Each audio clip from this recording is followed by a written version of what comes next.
All right, everybody, welcome back to the Roofr Masterclass. I am your host, Pete McKendrick, with my co-host, Nick, and we are joined today by our OG marketing person, Kate. Welcome, Kate. Hi, thanks, guys. Excited to be here. I think this is what, your second or third Masterclass appearance? You've been on a few. Yeah, there's been a couple. It's fun. Yeah. It's fun to chime in once in a while, not be on the other side typing or in the chat and jump away. Yeah, So you've been on a lot in the chat, but Yeah. I only seen your face, like 2 or 3 times. So this is Two or awesome. three. yeah, Well, thanks. welcome, Kate. Excited that you're here.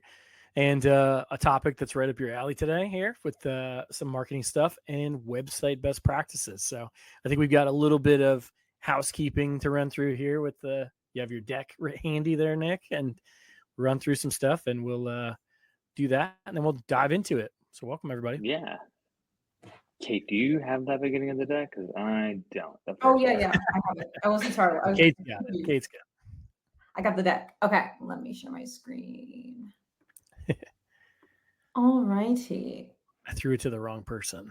Yeah. So all right. Everyone who has signed up here and is here knows that we're going to be going through building a website. So I'm going to have it full screen. I'm going to swap and show you examples of a wireframe, which is essentially just like a website without any like imagery or branding or like anything fancy. It's just kind of like the bare bones of it. And if you have any questions, put them in the chat or just like yell. I don't think they can yell. Put it in the chat and we'll answer. If you should yell as well and just like do both and see what we get to first. Yeah, sometimes you just gotta scream. Yeah. Sometimes go yell. And also let's talk quickly, Kate, about the importance of this, right? To bring up an example, yesterday or 2 days ago, I had a roofer in my neighborhood pull up and ask me if he could inspect my roof because we had some hail a while back. There's roofs getting redone everywhere in my neighborhood. He rolls up, he asked me if he can inspect my roof. I told him we're good to go. And he hands me his business card, and his business card has a Gmail email, his phone number, nothing else on it, the name of his business, but no website, no link to find him anywhere. And as he pulls away, I noticed that both of his trucks have temporary license plates. So didn't give me a warm and fuzzy at the time. But I think it segued really well into this topic of the importance of having an online presence. Yeah, 100%. I think it's one of those things where a website can be time consuming. It can be hard to keep up with. It could be something that you just don't see as a huge investment if you're getting a lot of phone calls or emails directly. But I think ultimately, like having a website helps you get more discoverable. It builds a lot of trust. It's somewhere that they can go back to. You can showcase a lot more about your company, your people, why you're different, what you have to offer. And ultimately, like, oh, bye, Pete. But ultimately, he heard enough. It allows. You're so excited. Yeah. And you just had to go. He said, that's it.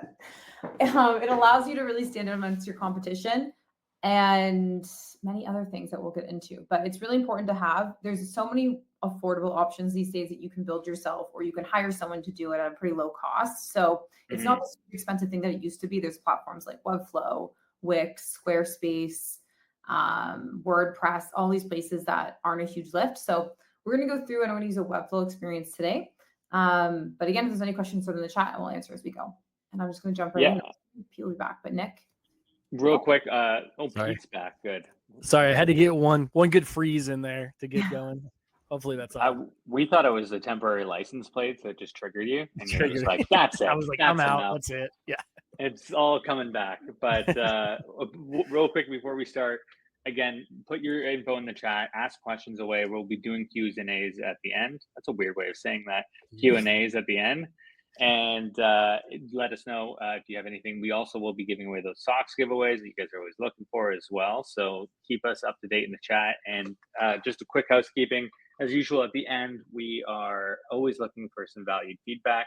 So please, you'll get hit with a survey. Give us 1 out of 5 stars, 5 out of 5 stars. Go for 5. You guys are here. It's a lot of work. And then we'll be able to take that feedback and make these better for each one of you guys. So thanks. Awesome. Thanks, Nick. Okay. So just getting right into it. Why does the website matter? What we talked about. And that's 75% of consumers judge a company's credibility by its website. And that's across the industry. That's B2C, B2B. People use this now as like a place to get information. And I believe I have a stat in here somewhere, but I think it's like 80% of millennials or something like that we learned when we did, if you haven't checked out yet, the Roofing by the Numbers industry report that we put out a couple months ago that highlights a ton of really great data about the roofing industry from real roofers. And it says like 80% of millennials make a decision before they reach out to you if they want to go with you. So when it comes to it, having a website that allows them to make that decision faster, by the time they get to you, they're mostly just looking at price point and timeline. So it's really important to have that information available and like easy to read and translate. So why invest the time and effort? I know you're all busy. I know you have a lot on the go. It's hard to take the time to do it. I recommend looking into it in your off season, potentially like January to March, if you're super busy in the summer and the fall. But for local businesses like roofers, it's the first impression. It builds trust. Like I said, it makes you more discoverable. It can generate leads and it sets you apart from your competitors. So the main objectives that you want to focus on obviously is like I said, improve discoverability, set yourself apart, increase professionalism, and then ultimately that helps to capture leads, build trust, and then in the end allows you to convert and build, like get that sale. So it starts with being able to be found, and that comes down to SEO, that comes down to how many people visit you, it comes down to optimizing your keywords for your area, you setting up Google My Business, all that kind of stuff, super important if you want to be found, along with obviously word of mouth and creating a great impression with your current customers. Is there any questions before I go into actually the building out of the website and what that looks like? Nick, Pete, anything you want to chime in on? I would just tag in on one of the things that you mentioned about millennials kind of starting off at the website. A big thing that Pete and I have been talking about the past a little bit is that we heard a stat that millennials will pay more for experience. So it ties with the instant estimator, ties with the proposal and stuff, but it definitely 100% ties to your website. If you get a negative experience from a website, just from like a basic version of it that's kind of like old school WordPress, not new school WordPress, that looks like it was done by a high school student, you might just lose a customer right off the bat there. So having these things that you're about to go through is super important, because you got to keep in mind that end buyer is going to be looking at that and making judgment calls on you and your company based on that. You can be doing amazing work. If your website's not up to snuff, you might not get the chance to bid on that job. So always keep that in mind when you're building out your tools, your proposals, your websites, who is going to be looking at it. And another point is that you see that the average first-time home buyer right now in the United States and Canada is 36 years old. That's smack dab in the middle of that millennial version. So when you're getting these new homeowners looking to update their home, update the value and stuff like that, these are the people that are going to be looking at your website as well. So make sure that you're on top of this stuff to stand out apart from the crowd and separate yourself from the competition. Yeah, and I think one thing to talk about here, Kate, is and Nick touched on it, right? Is like building the website.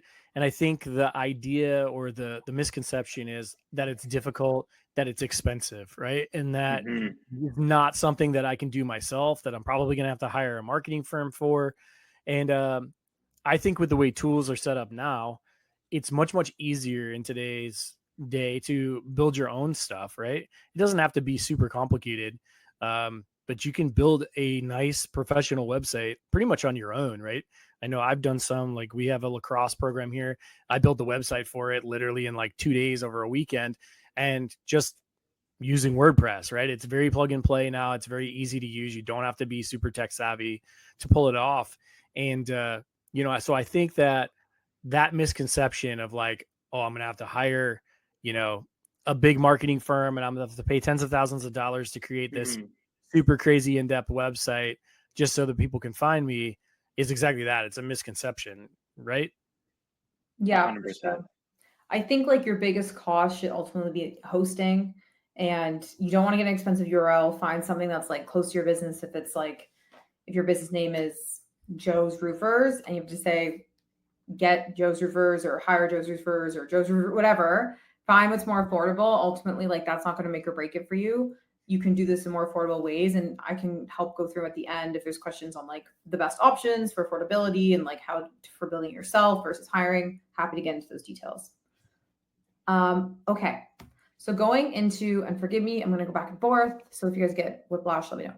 But building your homepage, you want to start with the hero, which is ultimately when you go to websites, what you see, it's like, the title text, some subtext, paragraph text, normally a call to action, like a button, a single field form, like you're capturing your email, an image or a video. Some trust indicators are always super helpful. They're not required, but they're really helpful. And that could be something like rated 4.9 on Google, replaced over 5,000 roofs. You also want to have a nav bar, assuming you have additional pages on your website, like services, team, pricing, that kind of stuff. And then in general, the design should be like free of clutter and not too much text. You want to have, and you can use free tools like ChatGPT, AI tools to trim down and improve what you're saying. I highly recommend AI tools. I know they're taking over everything and it's freaky, but it allows you to sound really professional with like a really easy lift. If you share just like, hey, I want a hero that's like, optimized for these keywords, less than a sentence. Can you write something out for me? That's a huge help if maybe words aren't your strong suit, which isn't for everyone. So for the headline, you want to be clear, compelling, and benefit driven. So it tells users who you are and what you serve. It could be something like top rated roofers specializing in repair and replacements in the Houston region. The subheader is something that goes into a bit more detail. You don't have to say Houston region in the headline. That's just an example. Like you could put that in your subheader. This is what helps you optimize for SEO, so to be found. So you could say something like servicing homeowners and businesses with fast, affordable roofing solutions in Houston since 2008. It adds that credibility, it adds your location. Google will crawl your website, find that, and show that you do commercial and residential. Or if you just do commercial or residential, you can say that. If you specialize in metal, if you specialize in asphalt or whatever you do that's unique, you can add that in as well. Your call to action should be a short button. You don't want to have anything that's like, get your free quote in under 10 minutes. It should be less than 3 words, 4 maximum. It could be something like get a free estimate or book a call, get in touch. Those are great things that are like action items that allow users to like know what to do next. A video or an image, make sure it's high quality, high resolution. You don't want something that's too big in size because that can slow down your website, but you want it to be crisp. It could be ideally like a great one to be like something actioning as well. Your team working on a roof, a quick, like you could have a time lapse of your team replacing a roof would be really cool. The more you can have people, especially team members in it, is awesome. And then having like, again, like your services are showing you actually do the job creates that trust. We went through the trust indicators, so I won't go through that again. And then again, we talked about design and then the nav bar. So just keep it simple. You don't have to think crazy. The simpler, the better.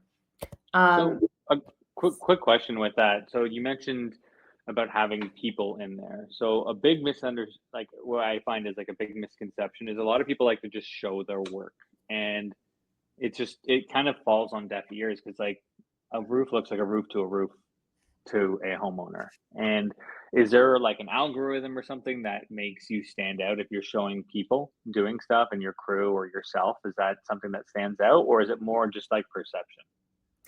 For imagery, it's more Google will look at like the size of the image and how it's impacting how your load time and stuff like that. So that's important. From my understanding, and no one ever really knows the Google algorithm, but like it doesn't increase that, but they will look at how long someone stays on the page. They'll look at how often people click that button to get in touch with you in the hero, which could help you. So having something that creates that action item or has someone stay on a page or go to another page is important.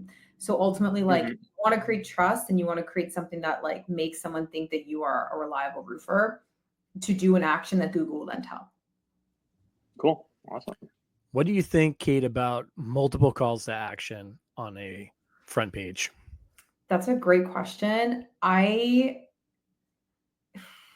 think for this industry, I would say it depends, which is tricky. You want to have one, and here they have 2, as you can see, one's darker one, one's an outline one. On our personal website, we just have text that has an arrow. Normally, this is if there's something that's really important that you want to have in 2 places, and the primary one should always be the darker one. So if you want someone to, like, for example, book a call, you want them to do that, you would put that. If you want someone to get a free estimate, you have like an estimator or from Roofr on the website, that's what you'd want there. I think it's important that if you do include 2, you have a really clear reason behind it. And I would also look at potentially using like A/B testing tools to see what performs better, like what do people click on more if you split it in half the audience. So like, I think what I would recommend for roofers is to try and have one, unless you really think having like a get in touch, or get an estimate is more important to also have like view materials. If people like, let me add more to that just to be clear.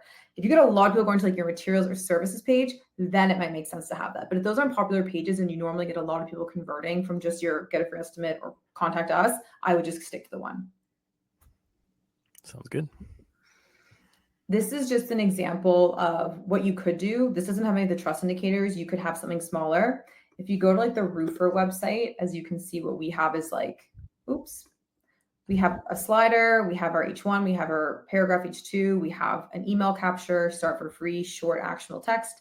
We also have the trust indicators of like no credit card required. That's different. We're a subscription SaaS service versus a roofing business. But having that so people know they don't have to like really commit. And then having all of our trust indicators there has done a really huge wonder in increasing our personal conversion rates on the site. We had it up to about 19% for new visitors this past week, and that's really strong. So things like that really make a difference. About 80% of people don't go past your hero. So that's also super important to remember. I'm seeing Ash's comment. We have two. Yeah, that's great. I think you could also look at adding potentially like your pre-qualification at the end of your instant estimator. I think we have custom links potentially, or like financing links for Roofr. If you're finding you're getting drop off from that, Ashley, but if that works for you, then that's amazing. You should keep doing that. Okay. Services section. So this is the next section after your homepage. You can arguably test mixing up the placements. We'll go through the rest, but services should just kind of cover like what you offer. So it's just to make sure, like, for example, you could have commercial, residential, you could have material type, you can have like flat, whatever you want to put in there that sets you apart, that people search for the most is super important. So you want to, again, have your clear, compelling headline, our most popular roofing services, or, you know, fastest roofers in the Northwest, whatever. And then normally you want to have it in grids or like a list. So this can make it very digestible, easy to read. You don't want to have like a bunch of things written out. You want to put like your top 3 and then potentially a button for them. And this is where it would make sense to have a secondary CTA. So like get a free estimate. And then a second one would say like view all services, and it would take them to your services page, because you just want to highlight the main things. You don't need to put everything on your homepage. Pete didn't agree with me, so he left. But you sometimes just get triggered. Oh, he's back. He was triggered. Something about, he thought about the license plates again and just had him going. That was crazy. You guys went completely black on my screen. You like disappeared. I've never had to do that before. So he just doesn't want to hear it. I think it was Kate's presentation. Too much info. Yeah. I know. It's too useful. Yeah. And then going back to it. So like, again, just keep it short and sweet. The main ones to highlight their top 3. Videos or images are helpful. You don't have to include them here. I'd recommend it if you have something that makes sense for the space. And then again, your primary call to action and potentially your secondary call to action if you want to take them to another page with more services. But again, if you're just trying to get your homepage done, that's all you need. And this could be an example, like a wireframe. Again, this is it with no branding, no colors, no imagery. But this is what you could have. Like here, you could also have something. I put it somewhere else. No, I can't find it. So let's just look at this. Something like this. All right. Nick, Pete, comments, questions before we move on to the next section? No, but there is a good question from Ashley in the chat there. Yeah, she has 2. One is for getting a estimate within 30 seconds with the instant estimator. One is for financing. Having 2 different CTAs like that, does that pull away from any of the stuff that you were talking to, or you think that those 2 are good kind of co-branding, not co-branding, touch points? Complementing of each other. Complementing is the word that we're looking for. There's the English teacher. That's what I'm here for. I think I think I touched on this slightly, but to go into a bit more detail, I think like it would only hurt you if one of the steps, like if they both ultimately result in getting information to make a sale. If you're finding success with both of them, I would say keep them. If you're finding that people are like, it's cart for the horse with the financing there before you really can qualify them, make sure they're the right fit, or you're getting the information you need from them and you're giving them to do a lot of work before you're aligned, I would hide it or add it to like a section where it has, if you choose to add that to your homepage for talks about financing. I think what I would recommend is just trying to test it. Like, even if you can't afford or you're not interested in setting up like an A/B testing software, you could just do 1 week where you have the button there and 1 week where you don't, and see. It's not perfect, but it allows you to see what is working better. So I would try something like that out. Nice. I'll tell you what I really like here is what you were just showing there, Kate, is the visual aspect of it, right? Because I think so many times when we go to Roofr's pages and we click on the services section, it's a tremendous amount of text and information about the services that they do and where the areas that they service and all that stuff. But there's not a lot of visual aspect to it a lot of times that are, and if I'm a homeowner, hopefully I've done my homework, but maybe I haven't. Maybe I don't even understand exactly what you're talking about. And I think the visual representation here could play a huge part in that. So I like the idea of having this, like you said, the way you have this set up, kind of that like grid format where you have some a gallery of images attached to the service. So it's very easily identifiable as to what you're talking about. And then maybe less text. What do you think? Yeah. I think the less text, the better. As you can see, like, they've been not very text heavy. People, they won't read it. If you actually do yourself a disservice by having too much, because they're just going to say, I don't care. And they're not going to read it anyway. And they might just go to get a quote without understanding more about you or why they should pick you. So you want to like find that sweet spot, and you can use, again, Ask ChatGPT, look online. Like, there's things you can do, but I recommend like keep it short. I remember, Mike, we did one a while ago on websites and stuff, and that was one of the big things he said. It was like, have those photos, summarize it. Don't just have like a laundry list. When you hit a drop down, it just drops out. So having those three items, those photos that you mentioned there, Kate, was really, really sharp looking. Yeah. I also like the idea of, like you said, in the drop down of having just like your most popular services and then maybe an other services button or something like that leads to the page rather than listing. Because I've seen that too, where, you have, they're essentially a general contractor and you've got like 20 services listed there. The list is extremely long and bulky and confusing to look at. So yeah, I like the idea of keeping that very straightforward. Yeah. One last thing I'll say is, like, if you as roofers know so much about your craft, homeowners, as someone who just bought a house, we know nothing. I mean, I'm a younger homeowner, but still we don't know much. So How dare you? Yeah, I apologize for saying that, but it's like, you want something quick and easy. Like we do, we can service you in a week. We could do, and whatever it is, or like roof replacements in this time, roof repairs, these things. Like, keep it to what they understand, and then you can sell them on more and have them understand and educate them when you get a chance to talk to them. What you're trying to do here is just get their info. You're not trying to necessarily make a sale at this point. If you do, great, but you're just trying to get, like, latch them in. What about, I have a quick question for you, Kate. What about service area, like the areas that I cover? Because I've seen two approaches, right? I've seen it kind of prominently displayed when you go to the services page, and I've seen it essentially listed in the footer, right? Where it'll say like, we service, and then it's got a list of cities. What's your take on that? Yeah, I think that's very helpful. I would, if you only are in a certain city, like, you're located one place, you're not like a massive chain as most roofers are just in a single area. I think it's important to have that in like your back when you go to the section where you talk about, serving the Houston region.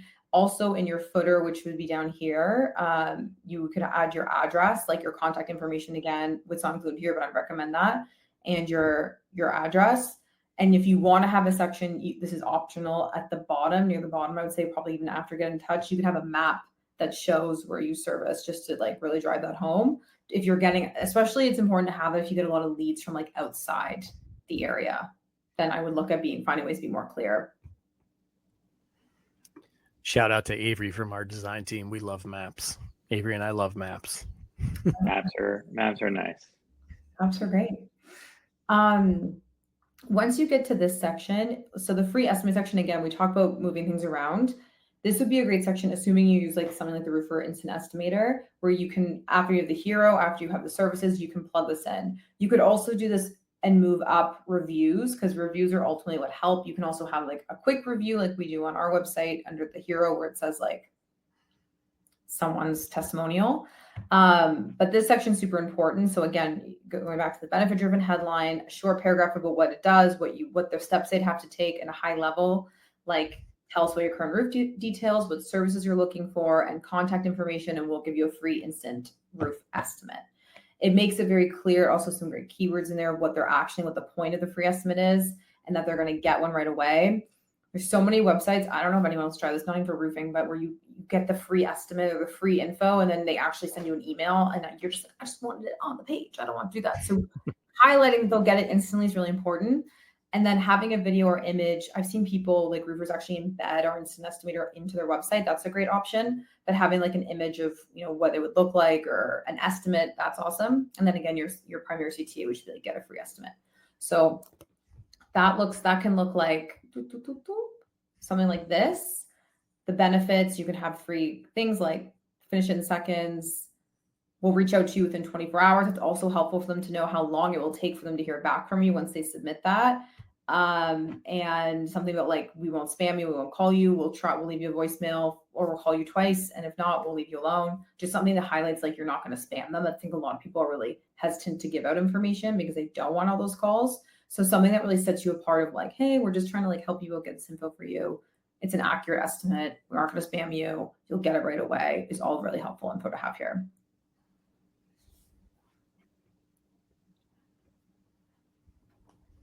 Nick or Pete, anything? Next. I've got a question. I've got one question for you, and I'm going to play devil's advocate here a little bit and get your response. Yeah, love it. Do you find it better? Let's say I'm a brand new roofer, right? And I'm going to build myself a little website. I have a very limited budget. Do you think it makes more sense for me to have multiple pages that are very small in the amount of information that they contain, or to essentially just have like one page, essentially a one pager that contains, you know, basic information? I'm probably, let's say I'm a new roofer. I'm probably only covering one small area, maybe a city or something like that. So my services area and my services offered is probably not going to be super extensive at that point, right? Does it make more sense for me to just have one page of information that the customer is going to scroll through, or should I break it up into smaller bits and have it, you know, essentially broken down, in the nav bar above? That's a great question. I would say you should always try and have one versus others, because the second you take someone to a page that's a bit more distinct, this is like a contact us page, you have that separately, you're going to lose them if they want more information. They don't have to go back. So having them on the same page where it's like all there, and it also like tells the story that you want, like you get that buy-in, they know your services, you're ready to get them the estimate, is really helpful. As soon as you send them to like a materials section, they start thinking about materials and they might get overwhelmed and say, okay, I'm going to come back. You want to make it as frictionless as possible. You should only have extra pages if you have a lot more information that you want to include that's important that you can't highlight on the main page, in my opinion and experience. Nice. Okay. We have a few more slides. We're about halfway through. I'm going to try and get through the rest quickly. The About Us and Why Us section is super important. Again, I almost think I'm on the fence about this going below the testimonials. Testimonials, I really will recommend highlighting it in different points if you are going to test it to see what works, because it's the best thing that drives conversions is people saying how great you are. But the About Us, Why Us section is kind of like your unique proposition that allows you to stand out differently. So think about what all roofers do. A lot of them are family businesses, multi-generation. A lot of them do XYZ services. They're going to know this kind of stuff. What makes you different? Is it that you're faster? Is it that you have really high ratings? Is it that they'll have a dedicated account manager or salesperson the entire process? It could be almost like anything that really helps you stand out. I recommend thinking about what your customer cares about, which is probably like quality of work, speed, and insurance or safety. And if you can like talk about that and at a high level, that'll really help set you apart and like really sell them on why they should go with you and what you can have, what you offer versus someone else. And that includes the same things we talked about. Your headline, your value props could be 3 sections, icons. If you don't want to have imagery, icons are great. They're a way to just kind of break things up. And then your primary call to action. And so that could look something like this, like understanding this. It also this is something you can do as well, just to like latch on. You can make another section, but your process is super important. So you can have why us or your process, or try doing both. But having like, we'll book a call, we'll give you the free estimate, we'll book a call, we'll take a look at your roof, we'll give you a proposal, we'll start work about 4 days after that. It takes about a week to do, depending on the size of the roof. We'll come and inspect, make sure there's no loose nails. and then we'll send you the final invoice. The whole thing takes on average this many days. Having that listed out really educates the homeowner and lets them understand like exactly what you're going to be doing. So it takes out a lot of their like anxiety around how long is it going to take, how expensive is it going to be, what can I expect from this process. Writing that out is also super helpful as a unique prop if you don't want to just write out your unique props, you don't have anything. Yeah, I think that the About Us page for me is a big one. I think, honestly, in today's day and age, obviously, right? Like you're looking to develop that relationship and the customers want to develop that trust with you. Like you said, 80% of these people are figuring out that they want to work with you based off of what they're finding online before they're even calling you or having a conversation with you. So they're learning about you from this About Us page. And Nick, the name of the company completely escapes me. Maybe you can remember them, but we talked to a company, these guys, two guys, I think his name was Matt, and they had the most incredible About Us page that they were two friends that started a business. And I feel bad for not remembering met their wives. Yeah. They met their wives, and together the four of them started this business, and I think they had married sisters or something. And just an incredible story that led you through the whole story of how they got into the business and started the business and what they were hoping to do with the business. It was just an incredible, probably the most impactful About Us page that I have ever seen. And, but it was great. Like at the end of it, you felt like you knew them personally. 100%. You knew kind of the history of them. You knew how they developed the business, where they came up with the idea, what they were looking to do, who did what in the company, as far as, him and his wife and their friends and all this stuff. And so, it was really, really eye-opening for me to see that and see how involved they did it. And they, it was very descriptive. It was like a timeline. They had photographs of them along the way, which I thought was really cool. And, it really there was a whole different like level of buy-in when you read through this. You literally felt like you trusted them and you knew them before you even went off the About Us page. And it was like, it changed like the whole way you looked at them as a company. And, obviously Nick and I were going to talk to them, and going into that conversation, reading that about them, I felt like I knew them before we even had the first conversation, so it was something that was very impactful and stuck with me. And I just wanted to bring it up when we're talking about the About Us page, because it was really cool. Like it was literally like their whole entire story, kind of backstory of how they got to where they were. Nice. And the other thing is too, like I look at websites almost all day for how many demos we do. We always have a website up. And when you have just like a basic website, like, hey, we do roofing and replacements, we do this and that, you're not getting anywhere with that end buyer. Most clicked spot on your website outside of the homepage is typically About Us. So tell a story, tell about how you created the company, where you guys are. I love the step 1, 2, and 3 here as well, because lists just hit differently. You just see all like the social media, the buzz feeds, the everything, just like the top 5 lists, like all the sports accounts I watch too, have that stuff there. So it's a good way to engage. It's bite-sized information, but 2 things that I love is just talking about your process, the 1, 2, 3 like that, and number 2, having that about section that tells about it. My parents have a good story about a husband and wife, started that up, family owned and operated, all that stuff there. You want it to be punchy, you want it to be good. Because again, going back to what I said earlier, people are buying the experience. They're not just buying that roof. So they need to connect with you so that you can separate yourself from the competition on different levels there. Because you might not be the best price. You might not be the most expensive. You might not be the cheapest, but what's the value to that customer that you're going to bring? And your story is a part of it as well. Yeah. I see in the chat just quickly, Ashley mentioning having About Us page and testimonial page separate. I think if you have a lot more testimonials and you want to tell a larger story, those are great secondary pages to start with, because you can do them relatively quickly and they don't require a huge lift. So that's something that you can definitely put in more detail. And Angela, I see that you mentioned that you're a women-owned business in, I believe, the Dallas-Fort Worth market, and you haven't found traction on sharing this. I would say consider who's reaching out to you. I find with the women-owned businesses work really well when you have female people reaching out. And again, not that men don't care and don't want to support women, but I think ultimately it's more of a niche and a great way to sell yourself when you're focusing and you're working with women more. If that's not working for you, then you could try different things about why you're different out there while still highlighting that somewhere on the page. But maybe it's not like the main part of your story. It could be something else about how you employ certain people, or how many people you employ, or it could be about their growth trajectory or where you started or why you got into it. So just try and like tweak around the story and see what works for the audience that you're working with. Yeah, I find that women-owned, veteran-owned, and stuff like that it does pop in certain areas depending on, again, your audience. Know your audience, like Kate said. Find out who you're marketing to, and really focus there. I think it's important as well to be proud of the ownership group, family-owned and operated, stuff like that. All hits, and it's a nice touch. So I'm glad it's working for you, Angela. We had Amanda Van. No, damn it! I always say her French name, and that's not how you pronounce it. It's not Venoit.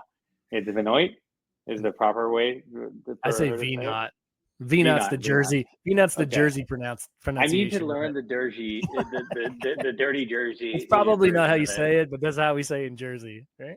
But she does lead with the women owned, and she kills it, and that's super important to her. So keep on rocking it, Angela. That's awesome. Yeah. Yeah, and I think one thing to note here too is don't be afraid to share backstories. Like I do this Roofer of the Month podcast, right?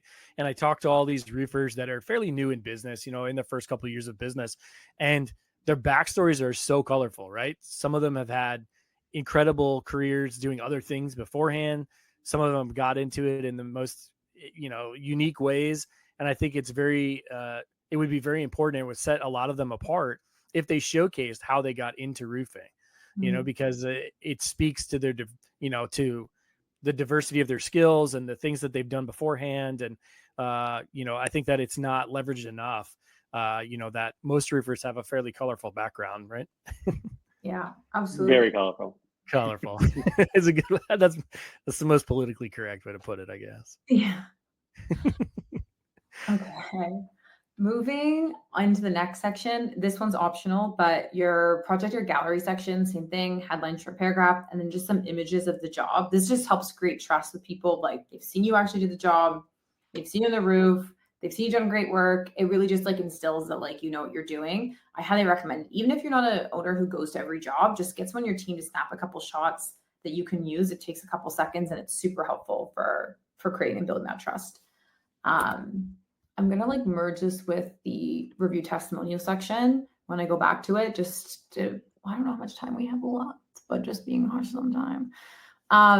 This is the most important section, I think, on your page, other than like your hero, potentially your incident estimator section, and your services section.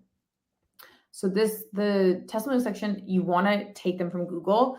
You do have to get permission if you use someone's full name, I believe, or if not just their first name, or if you want to use their picture. I highly recommend having like at least 5 to 10 on your page. If the more you have, the better. But again, just break that out into a separate page if you have more than 5 or 10. You can have it as like a carousel where it slides around. You could have it just as like certain points. You can use this to highlight your average reviews, like feedback. I also think when you finish a job, especially if it's someone who gives you a good review, send them a link, ask them, make sure you ask them for a Google review, make sure you ask them for feedback. That's so important. It's an easy way to capture. I think a lot of people forget. And also from our Roofing by the Numbers report, I think we found that people who ask for reviews have like 400 more jobs per year because they're just getting that trust right away and they're getting that feedback that people live for. So you want to, again, have a headline, a paragraph, the review section, imagery, and your call to action. So going back to those two sections, we have the project showcase, which is super simple. I didn't include a CTA here just because you don't necessarily need it. I think you should try and have it in every section and put it right here if you do. But this is what it can look like. You can also just have like, 5 different images that you can click open. You can do whatever.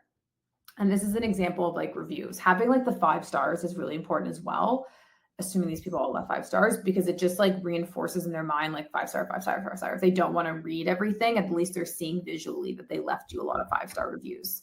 So this is a quick way you can do that. And then you can have like a CTA here, which would be like get started or get a quote, and then view more reviews if you do want to have a secondary page. I love reviews on websites. That's like the first thing I look at. We had that, was that our last masterclass was reviews and referrals, Pete? Mm-hmm. Or was that 2 ago? Yeah, it was the last one. Yeah. And we talk about how valuable those reviews are. So having them on your website, having them in stuff like cough, cough, hint, hint, instant estimator, and building stuff in is huge value to you. And you're selling your company. The more reviews, the better. You're going to show up better against algorithms. We had PE conversations in the past where it will actually influence the amount of PE firms looking at you with more reviews. So add those into your automations in Roofr so you can get them automatically, have them automatically show up on your website. It just provides legitimacy, and it's such a big thing. I also see a lot of roofers just adding them into like single posts for their website, sorry, for their socials. So just like, hey, this is how Jenna thought we did. Those things are going to get more eyeballs than just the regular roof pictures that you're doing before and after. So get those in there, use them as much as you can. And then also, while we're here, shout out to our boy Corey Combs, who has his company Jerry's Roofing, already got 100 reviews on that, and that shows a super successful businessman such as Corey. One of his core focuses when starting a new company was getting up to 100 legitimate reviews, and that makes a huge difference down the line. Yeah. And I think, we often talk about, and like Nick said, the last masterclass that we did, if you guys haven't watched it, it's on our page, but about setting up a referral program. And in today's day and age, the referral is coming from online, right? It's coming from your website, from your Google reviews. It's coming from, some local Facebook group that you're a part of. All of these people are going on there, and that's where they're looking for that referral, right? That's where they're finding out that information. They're not asking their neighbor like they used to, or the guy down the street who they saw get a roof. They're going here and they're looking for it. So being able to showcase that stuff and visually do it well, like I really like this approach that Kate's put up here because it's very visual. And I think the more visual you can be, the better off, the more impactful it's going to be. Like she said, with the 5 stars, that's going to stick with me more than just a bunch of text. That's a paragraphs of people recommending me. So I think that, the importance of this is heightened for sure because of the way people are now shopping and the way they're looking for that referral. For sure. I think also to Ashley's point she put in here is having during photos better than before and after. I actually think both are really important. I think you definitely want to have before and afters for the difference, but I would really only use those for occasions where there's like a clear difference, like the roof was like looking stained or worn, or there was like broken off shingles. And it's like clearly better, especially if you can get on like a dark day, and then like when it's down like a sunny day is great. But having during as well, it's like it shows you doing the actual process, it shows you doing the work. It kind of reinstalls like how much work it actually is to be on a roof and do like water and do everything that is required versus just like plucking it on, plucking it back off. So I think it shows the effort that goes into it and hides in their brain that you're a hard worker who's going to do great work for them. But to answer your question, short answer, yes. I think before and after is very important. Yeah, I'm a big fan of the in-process videos, right? Yes. Like one that comes to mind, Nick, is Marasun Roofing, Johnny Mara. And he does a lot of really good drone videos of his crew working on the roof, and then with some before and after pictures. So you really get to see the in-process work, and see his crew in action and see the houses that they're working on. It's just cool. I think he does a really good job of really polished videos. And like you said, it kind of showcases both sides of it. You see the before and after, but you get the in-process stuff. So people are getting an idea of what it takes to actually install a roof. It hooks people in. You find a good drone pilot in your area or do it yourself that they can edit a video. It's on my parents' website. It's like the first thing, and it will pull people in all the time. If you're going through social and you see a drone video, you're going to stop because it's kind of a different view. So separate yourself from the competition. That's like the main story here. Okay. 100%. We are coming to contact us and then the footer. So I'll do these together because the footer is pretty generic. Contact us is the same kind of thing. This is like a place where you want to just capture the information. You want to make it easy for people who aren't willing to get a free quote. I think you always want to like try and push that to get the free estimate for them, because then especially if you're Roofr, you automatically get that information into your CRM, and that's super important and just helpful for you to have all the details you need right away. But if they're not willing to do that, you want to have like a quick form where you can capture the important things about them. So again, headline, short paragraph for SEO, the form, maybe an image. You don't need an image, but that could be option, then the CTA. So, and then actually I lied. I am going to go to the section first and then we'll go there. This is a lot of information. You don't have to have this much, but like their name, their email, their phone number, a topic, or like what kind of roof or like what kind of service are you looking for, and all having like not sure or others important in case someone doesn't know. We put like residential roof replacement, roof repair, whatever. And then you could also put this if you want more information, and then a short message like optional, describe more details about your roof, and then submit. And then you can get this information automatically right to your email, which is super helpful for you to capture that you need from people. If you don't have other section, you can also have like a contact section at the top for people who just automatically want to get there, or have a free quote, and then link it to this section as well, which is very common. Like anchoring on the page is also optional for everything. If you don't want to have other sections, you could put services about, free estimate, and just anchor it, have it linked to these sections versus individual pages, which helps people self-identify faster. Okay, last but not least, homepage we talk this whole time. The footer. The footer should be on every page of your website. And this includes all the main links, your contact info, your logo, and then any terms of service is super important. Anything that's like legal that you think is important to have there, it's definitely worth it. And you also want to make sure you sign, like you get your homeowners, I'm sure you all do this, but to sign a waiver, in case something goes wrong. So this, for example, again, these can anchor back up. You could have additional sections. I highly recommend having I don't have it here, I forgot to put this in, but your contact information, like if you have a main email you want people to reach out to, your phone number, if you have an office, put the office information, at the very least put the word service if you don't put your office. Keep in mind though, if you do put your email and phone number, one, you're going to get more spam. I think it's worth it in the end, but you'll get more spam. And also if you need qualifying information from people, they might just email you directly and not fill that out. So like it could counterproduce what you're trying to do, but I think it's worth having some form of contact at that point in the footer to make sure people can reach out to you and they know how to get in touch with you. And that's pretty much it. That's the homepage. That's awesome. One question that I was just about to respond to in the chat there that I would love to get Kate's opinion on. We've talked about this with Mike on the show before. We talked about it with other marketing guys as well. Is the ownership of your website. So Sean's with another CRM who built up his website for him, but they own it. So he wants to move over to us, but they have it there. So the question is, what do you think are the best DIY for building and hosting options? Yeah, I think like normally when you go with someone like Wix or Squarespace or Webflow, they offer hosting built in, so you don't have to like buy that and put it somewhere else. I believe GoDaddy offers hosting along with URLs. Mm-hmm. What I would do first, assuming you already have it hosted somewhere else, is like look at which platform you want to use and then get an understanding of their hosting platforms and options before. Transferring it can be a pain in the butt. I hate doing it. It's my least favorite part of owning a website.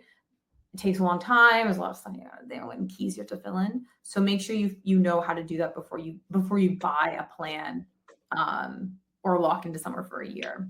Does that answer your question, Nick? Yeah, I think it does. And I think it's important to Sean and everybody else who's watching is own your domain. If you're getting someone else to build it, that's one thing, but own your domain. Buy it yourself. Make sure you have that because then you have that power and that goes with you everywhere. If you need to start up again and redo a website, at least you have that domain locked in. Like I bought my name for the website. So just so that like I have it for future needs if I need it, right? So super important, not super expensive, but work with that. And Sean, I personally used Wix to build out websites as well for my dad's company and other family members' company. I'm no website designer. I'm not that good, but you can make a really nice functional website on there and build out. Another good one to take a look at if you own your domain, especially if you're at GoDaddy, check out OneLocal. OneLocal is a great company as well, offer hosting and a bunch of other stuff. So check them out and could be a good option there for you, Sean. Sorry you're going through all that stuff right now. Yeah. Wix is definitely, I think, the most user-friendly if you're going to build it yourself. And the top of the line is Webflow. It requires probably somebody you have to hire. We use Reloom for a lot of our stuff for templates. They actually can create these wireframes and you can export them directly into Webflow. So you don't have to build this yourself. You can easily change the background color, the text, that kind of thing. So if you're interested, that's an option as well. But for sure, if it's just like one and done, I highly recommend Wix. Okay. Nice. All right, everybody. Well, we appreciate you joining us. Thank you, Kate. Lots of great information here. And I think, some great questions in the chat there. If anybody else has any other questions, go ahead and throw them in the chat really quick, and we'll be happy to jump on there and answer them really fast. Oh, wait. A little I don't think you have dice your button is wheel. gone. Yeah, I don't think you have your wheel to spin there, Nick. I don't see it. You might What do just we have to do? Do we just... randomly. Oh boy. I'm just gonna scroll up and down the chat, and wherever my mouse stops, you're gonna have to trust me. You're This going to is be the like winner. super DIY here. Oh, it's DIY. Pete. No, I'm kidding. Pete Doesn't won. count. I have the socks ready. It legitimately landed on Sean. So Sean, Oh, there sorry you about go. your website stuff, but good consolation prize. You get socks with mine and Pete's cartoons faces on them. So Yes. Can't beat that that. probably could fix it all. Yeah. Sean, I'm going to DM you right now to get some info as we're waiting for any other questions. But I'm going to get you to email me the stuff so I can find it out. So give me a second.